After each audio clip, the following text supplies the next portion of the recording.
à tous. Comme vous l'avez vu dans le titre de la vidéo, j'ai ouvert un Tipeee. Pour ceux qui ne savent pas, un Tipeee est une plateforme de financement participatif dédiée aux créateurs de contenu sur Internet. Elle permet aux créateurs de recevoir un soutien financier par le biais de dons ou en visionnant une courte publicité qui permettra aux créateurs de recevoir quelques centimes. Pourquoi je suis sur Tipeee? En effet, le tournage, le montage et la préparation des vidéos me prend beaucoup de temps.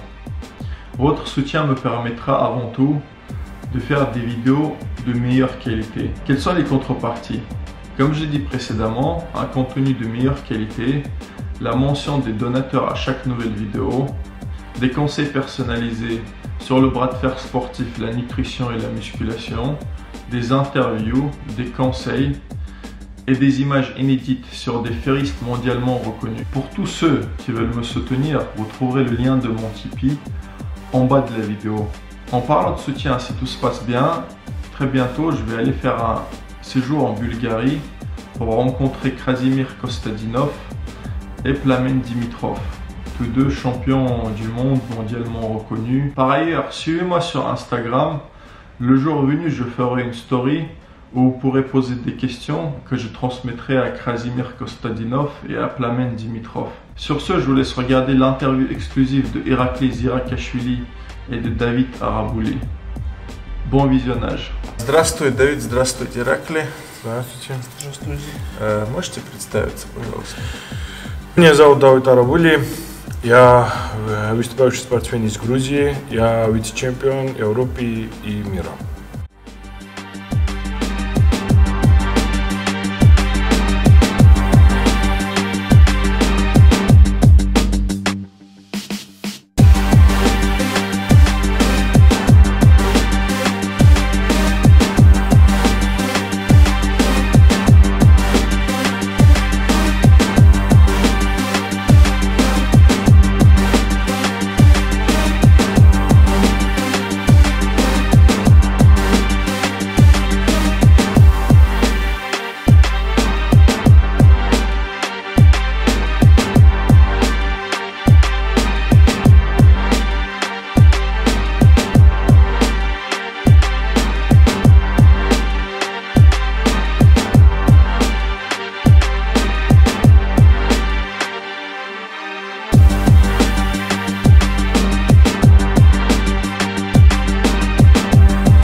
მე ვარ ირაკლი ზირაქაშვილი, მსოფლიოს და ევროპის ჩემპიონი.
Когда и почему вы начали армрестлинг? Я начал заниматься армрестлингом в 2013 году.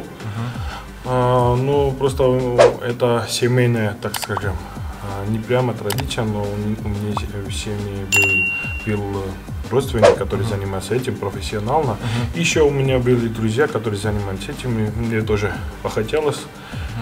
И так получилось, что я полюбил этот спорт и до этого и занимаюсь, так скажем. Варнишში დავიწყე 2013 წელს. არა, მოდი 2012 წელს. და მიყვარდა მომწონდა კლუბში ეს სპორტი, უყურები ხოლმე ვიდეოებს. და რავი, გადავწყვიტე, ხელი ძლიერი მქონდა რა, შემასაკთან შედარებით და გადავწყვიტე დავიწყო კლუბში ვარნიში. У вас есть армрестлер, который вас мотивировал, до сих пор, может, мотивирует? Да, например, у меня тренера всегда чемпионы мира Европы были, кто меня дал совет. Кто, например? Это я первый начал заниматься с Кела Арбули, это чемпион мира. Потом, это родственник? Не родственник, прямо просто у нас, да, одна фамилия, да. А потом я тренировался с Геннадием Кукини, и все люди вокруг меня, прямо такие люди, которые прямо мотивируют меня и не дают, чтобы я не тренировался или как-то не усилился прямо. Когда ты начал добиваться хороших результатов? Ну, в первом же году, когда у меня был такой стаж тренировки на этом спорте где-то 7 месяцев, я на чемпионате Грузии выиграл левую руку до 18 лет. Это когда было? Это был в 2014 году. А после этого у меня была большая пауза, так скажем, и до 20 лет я таких соревнований я не выступал больших, а потом уже прямо был третьим до 12 лет на чемпионате Европы, а потом вице-чемпионом мира до 12 лет. ანუ ვარნიში დავიწყე მე პირველი საქართველოზე, ანუ პირველი გასვლაზე საქართველოს ჩემპიონატზე. ავიღე მეორე ადგილი რა. მე რა ვიცი мотивация მომცა, შენ წელს ეს მეორე ადგილი ავიღე. მე უკვე გავედი 2015 წელს უკვე ევროპის ჩემპიონატზე რა. ანუ აღარ ყოფილა ისეთ რამე ისეთ შეჯიბრზე რა. და გავხდი ევროპის ჩემპიონი ორივე ხელში 2015-ში მოვიწევს მოვიდა მსოფლიოს ჩემპიონატი. Молодец. А он талант был. Тарзан талантливый. Какая твоя величайшая победа? Самая величайшая, по твоему мнению, одна? Я, знаешь, у меня во взрослых результат был вице-чемпионом, тогда я был плюс 110. Когда было? Это 2017 или 2018, я сейчас прямо не помню. Тогда я стал вице-чемпионом Европы, тогда у меня был финал с Ливаном. Спустя один год я тоже стал вице-чемпионом Европы, тогда у меня был финал с Иваном Матюшенко, но во второй раз у меня более такое чувство, что я более хороший результат сделал. Потому что, ну, насколько я помню, с кем у меня была встреча в первом чемпионате Европы, в плане мирового армрестлинга они не были видны для меня, например. Просто и у меня было такое чувство, что у меня, например, я не заслуживал этот титул. Но в следующем году с Иваном Матюшенко, например, у меня были и борьбы, и люди, которые я знал, что очень много лет выступают. Тогда я стал вице-чемпионом Европы, и это и есть мой самый такой огромный, так скажем, титул для меня и значимый турнир. Какая его величайшая победа? ახალგაზრდებში ვიგებდით, რომ რა თქმა უნდა მიხარობდა, მაგრამ იმდენად ის არ იყო რა, რაც დიდებში მე ისეც რომ მოვუგებდი მოქმედ სოფლიო ჩემპიონს მაგალითად პირველ წელს 2015 წელს რომ სოფლიო ჩემპიონატზე რომ მოვიგე პატარებში დიდებშიც გავედი და მე მოქმედ სოფლიო ჩემპიონი იყო ვალი პარაჯო და იმას მოვუგე რა. სულ პირველი ისეთი ეგ დამამახსოვრდა რა, ვისაც ისე ძალიან ძლიერს მოვუგე. მე 2016 წელს უკვე 18 წელს რო ვიყავი Детектив много. Да, естественно, на максимум, да. Во скольких соревнованиях в год надо участвовать? Раньше я выступал во всех соревнованиях, которые произошло, было в Грузии, потому что я не выступал в чемпионате Европы и мира. Но когда, например, уровень моих соперников поднялся, да. После этого я думаю, что 3 максимум 4, например, это чемпионат Грузии, чемпионат Европы и чемпионат мира. Это для меня прямо те 3 соревнования, на которых я могу сейчас подготовиться, например.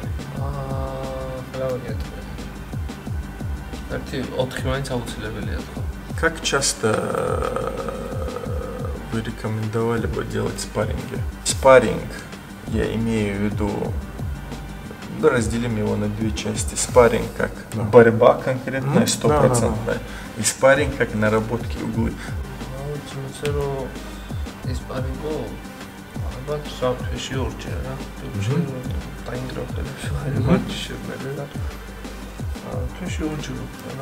და როგორც ვარჯიშიო, ანუ 8 კუთხეები გამომუშავა, სიტყვა და ბოლომდე არ გაიმეორა თავი. შეიძლება სუბუქა. Как ты тренируешься, как ты организуешь свои тренировки? Ну, я скажу, как мы тренируемся сейчас, потому что иногда мы изменяем эти тренировки. Ну, ты общий принцип, да, общий скажи, принцип, просто да. Логика в чем? Да, логика, мы просто делаем большие веса, прямо, чтобы не смотреть на технику, на чистость эти движения.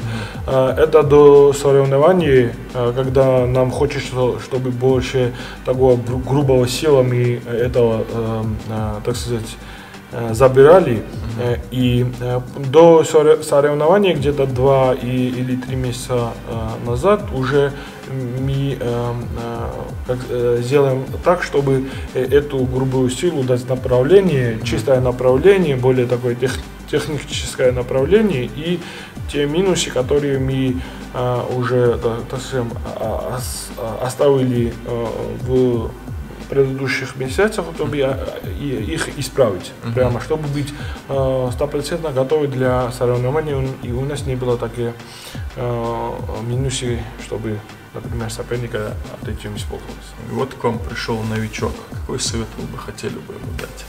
Все начинающие нашли того человека, который будет им дать совет и направление, потому что без таких человека может или вообще не прогрессировать, вообще не прогрессировать, или прогрессировать не так, как вы сами можете, ваш организм может. Потому что когда у человека есть опыт, он дает прямо хорошее направление, чтобы максимально от каждого спортсмена. Да, максимальный результат вышел из вас. Многие новички, начинающие армрестлингом, армрестлинг это такой специфический спорт, как вы знаете, у них начинаются боли в суставах, связках, и они боятся этого. Что бы вы им сказали бы? У всех есть такая ситуация, и такой спорт, да, чтобы без боли никак, просто нужно научиться, например, как организм действует на это, например, у тебя нужен отдых, не нужен отдых, нужен, например, изменить чего-то, или как, но если прямо на суставах, это суставы такие вещи, чтобы их не надо с ним играть прямо, потому что если один раз мы травмируем это, его никак не исправить прямо. Но суставы, боли в суставах, это есть, например, нужно разделить те боли, которые логичны для нашего спорта, и те боли, которые нелогичны прямо. Потому что, ну, когда боли начинают, прямо это и означает травму. Нужно разлучить эти два боли, или даже там есть очень много способов, чтобы, ну, так сказать, восстановиться, или отдыхать, или принимать те витамины и минералы, которые, например, может быть, помогут и нужны организму. Там есть много способов. Вот с ним потренировался, не знаю, его в клубе потренировался новичок. Он говорит: слушай, Ираклий, у меня очень сильно, прямо страшно суставы болят. Прямо он боится. Какой совет он ему дал бы? შეეჩვენა მეც მткиოდა რომ დავიწყო ვარჯიში სულ მткиოდა ხელები რა სახსრებზე არა ვიცი მე რა ვიცი სახსრებზე ექიმი ხო არა ну знает он скажем так, что ну привыкать будет прямо. Нужно сказать, чтобы привыкать будет, потому что не падай духом. Да, не падай духом прямо. Это нужно. И просто чтобы это нормально, потому что у него тоже были такие проблемы, но он, например, потерпел и перешел на следующий, на другой уровень, на следующий этап, когда у него уже нет таких проблем. Спасибо за совет.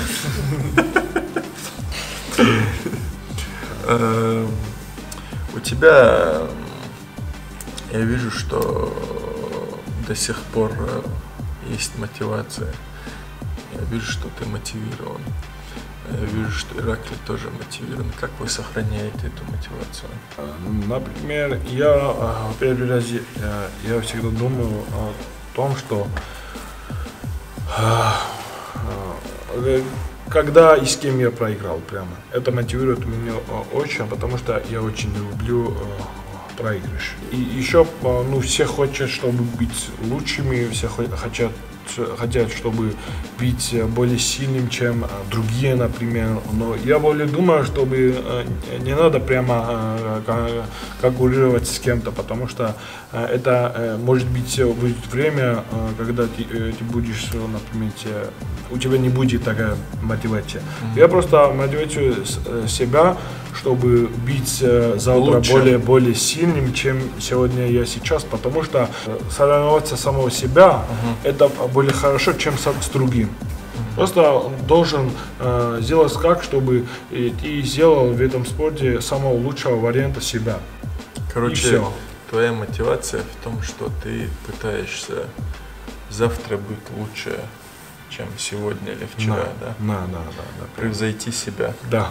В принципе, он чемпионом мира стал уже неоднократно. Что его мотивирует продолжать? Мотивация изматывает, что оно ყოველი წელს მინდა რომ იმაზე მეტი გავაკეთო, ვიდრე წელზეც გავაკეთე რა. ანუ რო ვიცი კატეგორიებს რა. მინდა რომ ეგან ჩემპიონი გავხდე რა. Спроси у него, какой у него рост? 190 сантиметров. Многие это не знают. Я в том числе, я когда его видел, я думал, он 1,80 м максимум. Он на видео не выглядит таким высоким. А он 1,90 м, это высокий рост. А выступал он больше всего в средних или легких категориях. Хотел бы ли он пойти в тяжи и в 100 плюс, 110 плюс, какую категорию бы он в будущем хотел бы?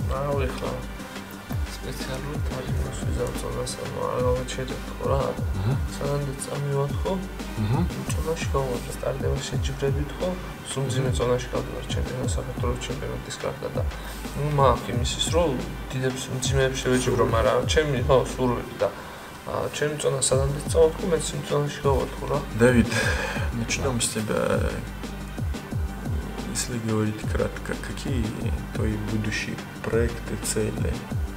Или в спорте, или не в спорте? Я прямо хочу, чтобы стать чемпионом. Первое место? Да, первое место. Это и есть мой главный цел, чтобы стать чемпионом Европы, чемпионом мира. И дальше в жизни я хочу дать еще большое внимание моей профессии, потому что я сейчас не учусь, я сейчас остановил, так скажем, мою учебу. Я айтишник по профессии, и просто, сейчас получилось так, что у меня сегодня не получается дать это время. Но я планирую, что завтра или, может быть, послезавтра я обязательно буду дать этого внимание. Насчет того, что ты там первое место хочешь, зрители, они свидетели.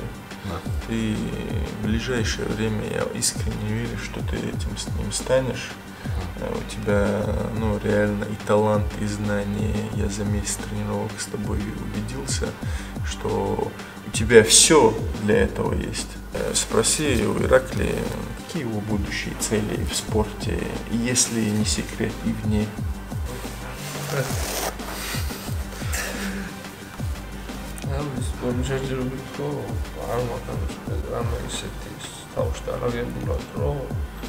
ის უნდა გავაკეთო რა, ჯერჯერობით ვარ სპორტში თქო და ვაკეთებ რომ გავაგრძელო თქო. შეიძლება თქვა მოვაწეულოთ თქო რა. დიდი იმედი მაქვს წარმატებები. თორა ახლა ასე რომ რა ვიცი ცხოვრებაში სხვა რა გეგმები მაქვს, მომავალში ნახავ რა. Короче, главная его жизненная цель сейчас спорт. Да. Желаю им успеха в этом направлении. Это красивое направление. Спасибо, David. Спасибо, Irakli. Cette interview de Irakli et de David est maintenant terminée. J'espère que cette vidéo vous a plu. Si vous voulez d'autres vidéos de ce genre, faites-le moi savoir en commentaire. Surtout, n'oubliez pas que le travail et la détermination payent. Force et honneur. Abonnez-vous. Mon ami, bienvenue sur la chaîne Bras de Fer Sportif. Es-tu abonné? N'oublie pas de liker et de commenter mes vidéos. Abonne-toi. J'hésite. Ok, ça va. Bon visionnage.